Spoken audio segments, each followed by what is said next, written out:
కథ దొంగ దగ్గరే దొంగతనం. ఒకరోజు ఒక దొంగ సాధు వేషం వేసుకుని ఊర్లో కూర్చున్నాడు. ఆ తర్వాత తను అంతకంటే పెద్ద దొంగని కలవాల్సొచ్చింది. తను దొంగిలించిన డబ్బులన్నింటినీ తీసుకుని తాను పారిపోయాడు. హరిపూర్ అనే ఒక గ్రామం ఉండేది. గ్రామంలో ఉన్న నిధులన్నీ ఖాళీ అయిపోయాయి. ఊర్లో ఉన్న వాళ్ళందరికీ దిగులు మొదలైపోయింది. వాళ్లలో వాళ్లే దీని గురించి మాట్లాడుకుంటున్నారు. ఇలాగే జరిగితే మనం ఆఖరికి పస్తులుండి చనిపోతామేమో. అవును, నువ్వు సరిగ్గా చెప్పావు. వర్షం పడకపోతే మనం వ్యవసాయం చేయడం చాలా కష్టం అవుతుంది.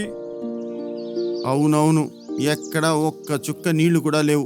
మన దగ్గర ఈసారి కూరగాయలు లేవు, పప్పు బియ్యం కూడా లేవు. అటువైపు నుంచి వెళ్తున్న ఒక దొంగ గ్రామంలో ఉన్న సమస్య గురించి విన్నాడు. దీన్ని ఉపయోగించుకుని ఆ ప్రజల్ని మోసం చేద్దామని అనుకున్నాడు. అలాగే ఒక సాధువులాగా వేషం వేసుకుని వాళ్ల దగ్గరకొచ్చి ఏమన్నాడంటే, ఏమైంది? మీకేదో సమస్య ఉన్నట్టు నాకు అనిపిస్తోందే. ఆ సమస్య ఏంటో నాతో చెప్పండి. మేము ఏం చెప్పగలం, కానీ ఈ కష్టాల్లో మమ్మల్ని ఆదరించడానికి మీరు మా ఊరికొచ్చారా? ఇప్పుడు మేము ఒక పెద్ద సమస్యలో ఎదుర్కొన్నామయ్యా. మా ఊరిలో నీళ్లు రాకపోవడం వల్ల మేము ఎవరం వ్యవసాయం చేయలేకపోతున్నాం. అలాగా? నువ్వేం దిగులు పడకు తమ్ముడు, నేను చూసుకుంటాను. ఇకపై మీకు ఏ సమస్య రాదు, నేను మీకు మాటేస్తున్నాను. అయ్యా, మా నీటి సమస్యని మీరు పరిష్కరించగలరా చెప్పండి. నేను ఏ సాయం చేయగలనో ఖచ్చితంగా చేస్తాను. అలా అని చెప్పి దొంగ అక్కడి నుంచి బయలుదేరిపోయాడు. ఒక చెట్టు కింద ధ్యానం చేస్తూ కూర్చుండిపోయాడు. ఊర్లో ఉన్న వాళ్ళందరూ తను పెద్ద సాధు అని నమ్మేశారు. అందుకనే అందరూ తన ముందు తలదించుకొని దండం పెడుతూ ఉంటారు. బాబా, ఈ కష్టకాలంలో మీరే మాకు సహాయం చేయాలి. అవునవును, నువ్వే మాకొక దారి చూపించాలి. ఇది మీ అందరికీ ఒక పరీక్ష లాంటిది. కష్టం వచ్చినప్పుడు ఎవరు తట్టుకోగలరో వాళ్ళే పైకొస్తారు. బాబా, మీరు చెప్పింది వింటుంటే చాలా సంతోషంగా ఉంది. దానం చేయడం కంటే పెద్ద పని ఇంకొకటి ఉండదు. కాబట్టి దానం చెయ్యండి, పుణ్యం వెతుక్కోండి. దానికి ఫలితం ఖచ్చితంగా మీ అందరికీ దొరుకుతుంది. అది విన్న వెంటనే ఊరు ప్రజలందరూ వాళ్ళ దగ్గరున్న డబ్బులన్నిటినీ ఆ పెట్టెలో వేసి దానం చేశారు. అందరూ రండి, ముందుకు రండి, ఉన్నవన్నీ దానం చెయ్యండి. ఇదిగోండి బాబా, ఇప్పుడు నా దగ్గర ఇంతే డబ్బుంది. ఇదిగోండి, ఇది నా తరపున. నా తరపున నేను విధిస్తున్నాను. రండి, అందరూ రండి. ఎవరైతే ఎక్కువ డబ్బు ఇస్తారో వాళ్ళకి అంత మంచి జరుగుతుంది. అందరూ సంతోషంగా ఉంటారు. వీలైనంత వరకు వాళ్ల దగ్గర ఉన్న డబ్బులన్నిటినీ పెట్టెలో వేసేశారు. అందరూ మోసపోయారు. మంచిదికైంది, వీళ్ళ మెదడు పనిచేయట్లేదు, అందుకే నా పని సులువైంది. మరుసటి రోజు హఠాత్తుగా నిజంగానే వర్షం పడింది. ప్రజలందరూ ఇది జరిగింది ఆ సాధువు వల్లే అని అనుకున్నారు. అయ్యా, మిమ్మల్ని కలవడానికి మన ఊరు పెద్ద వచ్చారయ్యా, చూడండి. మీరు మా ఊరికొచ్చినందుకు చాలా సంతోషంగా ఉంది. మా ఊరి ప్రజలు కూడా ఇప్పుడు ఎంతో ఆనందంగా ఉన్నారు. అసలు నా పని అదే కదా. ఇతరులకి కష్టం వచ్చినప్పుడు సాయం చేయడంలో వచ్చే సంతోషం ఉంది కదా, అది నాకు ఎప్పటికీ చాలు. ఇక మీదట మీరు ఈ ఊళ్ళోనే ఉండండి. మేం మిమ్మల్ని ఎక్కడికి వెళ్ళనివ్వం. కాని అది సాధ్యం కాదే. నేను ఒకే చోటులో ఉండలేను. బాబా, మీకోసం నేను ఒక చిన్న మందిరాన్ని ఇక్కడ నిర్మిస్తాను. సరేనండి, మీకు ఎలా అనిపిస్తే అలాగే చెయ్యండి. ఆ తర్వాత కొన్ని రోజుల్లో తనక్కడ ఉండడానికి అన్ని ఏర్పాట్లు చేసేశారు. అలాగే ఆ గ్రామంలో ఒక గుడి కూడా కట్టించారు. ఇప్పుడు ఈ సాధు చాలా సంతోషంగా ఉన్నాడు. ఊర్లోని ప్రజలందరూ తినడానికి భోజనం ఇస్తున్నారు, అలాగే డబ్బులు ఇస్తున్నారు. అద్భుతం, ఈ భోజనం అద్భుతంగా ఉంది. బాబా, నా వంటని మీరు తినడం వల్ల నాకు చాలా సంతోషంగా ఉంది. అయ్యా, నేను ఈరోజు ఇది దానం చేస్తాను. రా, వచ్చి పెట్టెలో డబ్బు వేయి. దూరంగా ఒక చెట్టు కింద నిలబడి ఇదంతా ఇంకొక దొంగ గమనిస్తున్నాడు. ఊర్లో ఉన్న అందరి ఇళ్లల్లో దొంగతనం చేయడం మాని ఈ ఒక్క సాధువు దగ్గర దొంగతనం చేస్తే చాలు. ఇతని దగ్గర చాలా డబ్బులున్నాయి, ధనవంతుడిలా ఉన్నాడు. ఇటువైపు సాధు మనసులోనే సంతోషిస్తున్నాడు. తను ఊర్లో ఉన్న వాళ్ళందర్నీ మోసం చేసి దాదాపు బానే సంపాదించాడు.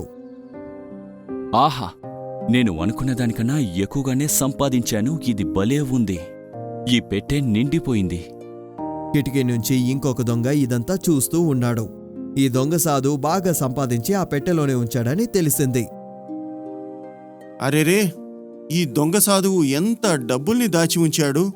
ఇతని దగ్గర నుంచి డబ్బులు ఎలా దొంగిలించాలి? మరుసటి రోజు కూడా ఆ దొంగ ఈ సాధువు చేసే పనులు గమనిస్తూ ఉన్నాడు. ఆ సాధువు చెట్టు కింద పెట్టెతోటి వచ్చి కూర్చున్నాడు. అందరూ వచ్చి ఆ పెట్టెలో దానం చేస్తూ ఉన్నారు. రండి, త్వరగా వచ్చి పెట్టెలో ఏం వేద్దాం అనుకుంటున్నారు వెయ్యండి. అందరూ సంతోషంగా ఉంటారు. భక్తే శక్తిని ఇస్తుంది. ఒకళ్ళ తర్వాత ఒకళ్ళు వచ్చి డబ్బునందులో వేసేస్తున్నారు. ఊరు ప్రజలందరూ అక్కడి నుంచి బయలుదేరాక దొంగతనం చేసి సంపాదించలేని డబ్బుని ఇప్పుడు చాలా రెట్టింపులు ఇందులో సంపాదిస్తున్నాను. ఇంకొద్ది రోజులు ఇక్కడే ఉండిపోదాం. బాగా సంపాదించి ఆ తర్వాత ఇక్కడి నుంచి వెళ్తాను. మనసులోనే, అలాగా, నా ఏరియాలోనే నువ్వు దొంగతనం చేయడానికి వచ్చావా? నీకొక పాఠాన్ని ఎలా నేర్పిస్తానో చూడు. దాన్ని నువ్వు జీవితంలో మర్చిపోలేవు. సాధువు తన కుటీరంలో ఆ పెట్టెని పెట్టేసి అక్కడి నుంచి బయటికి బయలుదేరారు. అప్పుడే ఇంకొక దొంగని కలవడం జరిగింది. అయ్యా, మిమ్మల్ని చూసిన వెంటనే నాకు పుణ్యం వచ్చినట్టు అనిపిస్తోంది.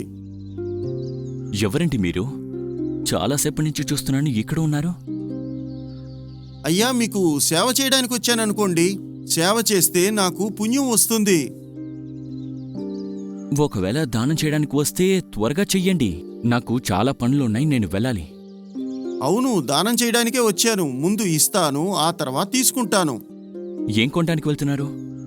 అవును, మీ దగ్గర నుంచి ఆశీర్వాదమే కదా. ఆ, అది మీకు ఖచ్చితంగా దొరుకుతుంది. మీకివ్వడానికి నా దగ్గర ఇంకేం ఉంది? రోజు మీరు తినడానికి నేనే మీకు వండి పెడతాను. మీకుండే అన్ని పనులు చేసి పెడతాను. మీకు సేవ చేయడానికి అవకాశం నాకు ఇవ్వండే. తను మనసు లోపలే, అర్రెర్రే, ఇంకొకడు కూడా వచ్చి ఇరుక్కుపోయాడు.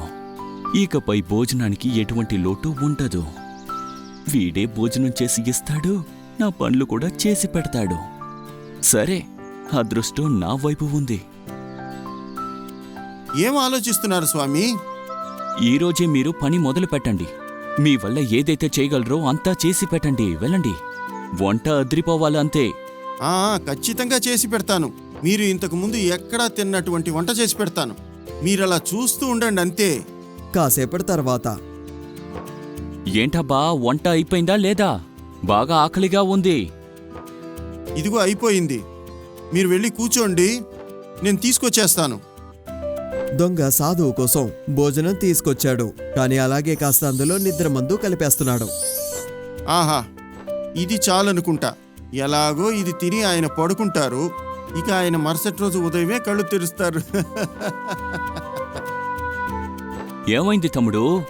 కంచంలో ఇన్ని రకాల వంటలు చేసి పెట్టావ్? భలే, ఈరోజు మొత్తం తినేస్తాను. అవునయ్యా, ఇది తిన్న తర్వాత మీరు జీవితంలో దీన్ని మర్చిపోలేరు. పడుకున్నారంటే మరుసటి రోజు ఉదయమే లేస్తారు. ఏంటి, మరుసటి రోజే లేస్తానా? అరే, ఇది తింటే అంత మంచి నిద్ర వస్తుంది అంటున్నా. కడుపు నిండిపోతుంది కదా. అలాగా, అదే నా విషయం. సరే, ఈ భోజనం చాలా రుచికరంగా ఉంది. తిండి తిన్న వెంటనే అలాగే అక్కడ పడుకుండిపోయాడు. అరెరే, నా నిద్ర మాత్రం ఇంత తొందరగా పనిచేస్తుందని అనుకోలేదే. అతను నిద్రపోతున్నాడు. ఇప్పుడు నేను తొందరగా నా వచ్చిన పని ముగిస్తాను. వచ్చిన దొంగ ఆ బాక్స్ని మొత్తం ఖాళీ చేసుకెళ్ళిపోయాడు. అందులో ఉన్న డబ్బులన్నిటినీ ఒక మూట కట్టి అక్కడి నుంచి తీసుకెళ్ళిపోయాడు. మరుసటి రోజు ఉదయమే ఆ దొంగ సాధువు లేచాడు. లేచి చూసేసరికల్లా, నిన్న రాత్రి అంత త్వరగా ఎలా నిద్రపోయానో ఏంటో, కానీ నిద్ర బానే వచ్చింది. సాధువు లేచి ఆ ఖాళీ బాక్సుని చూసి వెంటనే అరవడం మొదలెట్టాడు. అరెరే, అరెరే, ఏంటిది? ఏం జరిగింది? డబ్బు మొత్తం ఆ దొంగ తీసుకుపోయాడు. తను అరవడం విన్న వెంటనే ఊరు ప్రజలందరూ అక్కడికి పరిగెట్టుకుంటూ వచ్చారు. కానీ తనకి తెలియని విషయం ఏంటంటే తను మాట్లాడేవన్నీ వాళ్ళు వింటున్నారు అని. అరేరే, ఇప్పుడేం చేస్తాను? ఎక్కడికి పోతాను? ఇన్ని రోజులుగా ఊరు ప్రజల్ని మోసం చేసి సంపాదించిన డబ్బుని వాడు ఎత్తుకుపోయాడే. అయ్యా, అసలు మీరు ఏమంటున్నారు? ఆయన అసలు ఏమంటున్నారు? అయితే అతను ఇన్నాళ్ళు మనందర్నీ బాగా మోసం చేశాడన్నమాట. అవును, అదే నిజం. మనం ఇతని గురించి ఎంత గొప్పగా అనుకున్నాం, కానీ ఎలా ఉన్నాడో చూడు. ఇక మనం ఇతన్ని మన ఊర్లో ఉండనివ్వకూడదు. అప్పుడే అర్థమైంది ఊరు ప్రజలందరూ తన పక్కనే వచ్చి నిలబడున్నారు అని. అరేరే, ఇక్కడేం జరుగుతోంది? నా కేకలు విని అందరూ ఇక్కడికి వచ్చినట్టున్నారు. అయ్యా, మీ శబ్దం విని మేము ఇక్కడికి రావడం మాత్రమే కాదు, ఆ తర్వాత మీరు చెప్పిన నిజాలు కూడా మా చెవులారా మేము బాగా విన్నాం. మేమందరం కలిసి నిన్ను కొట్టి ఈ ఊరు నుంచి వెలివేయబోతున్నాం. అలాయితే ఈ రోజు నా పరిస్థితి. అలా ఆలోచించి తను అక్కడి నుంచి పారిపోయాడు. ప్రజలు తన్ని అక్కడి నుంచి వెంబడించారు. పట్టుకోండి, పట్టుకోండి, అందరూ కలిసి కొట్టండి అతన్ని. అతన్ని ఊరికినే వదలకండి, వదలకండి, పట్టుకోండి, కొట్టండి, వదలకండి. కొట్టండి.